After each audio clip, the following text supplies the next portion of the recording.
I'm Alex. I'm a student at the University of Michigan, and right now we're at the Lincoln Memorial. This summer I'm interning in Washington, D.C. with the Department of Commerce. And what I did with UBELONG, I went on a 2-week trip to Cusco, Peru, where I worked in an elementary school teaching to a variety of children ages 8 through 18, which is quite an experience. What was most challenging, but what turned out to be probably the greatest experience part of the trip, was my class of 16 to 18-year-olds at the elementary school.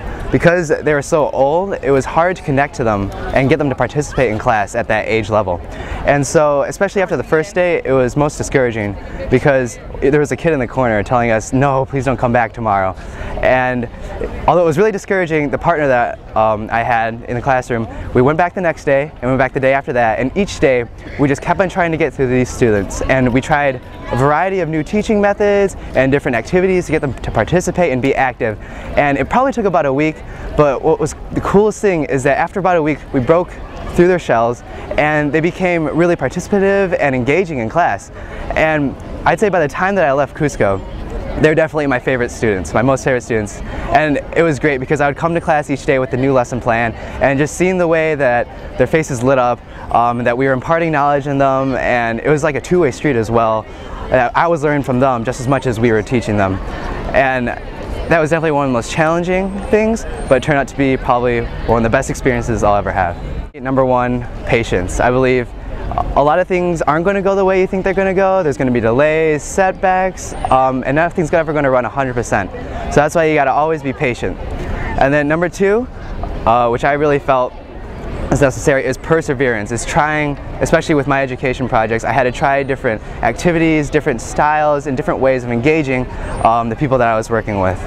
And third of all, I would definitely go into your project without any expectations as well. Because going to a whole new area, and you might not be totally fluent in the language, or you might not totally understand the culture, and so there could be the culture shock aspect as well. But to have no expectations really helps you set an open mind for your experience, so you can best take advantage of the place that you go to. I'd never been to South America before, and I was worried about like the city and like the food and what we'd be eating, where we'd be staying. There's some uncertainties there, but all of that was definitely disproved once I got to Cusco, because the city, the atmosphere was great, the place where we stayed, it was fantastic, and I gotta say I fell in love with Cusco, and I would definitely go back again. And all of my nervousness at first and hesitation about going to Cusco, Peru, South America, I didn't know too much about the place, they were all shattered. What I learned about myself is that when I'm thrust into a situation where I'm not 100% comfortable, it's outside of my comfort zone, and I'm not 100% fluent in the language, and I don't understand the culture, that maybe it's best for me to just sit back and take it all in. And that when things, especially things don't go your way, that what I learned about myself is that the most important thing is to be patient and see how things work out. Because the best thing to do usually is just to have an open mind to whatever you're doing, especially in new settings, new experiences, and new cultures.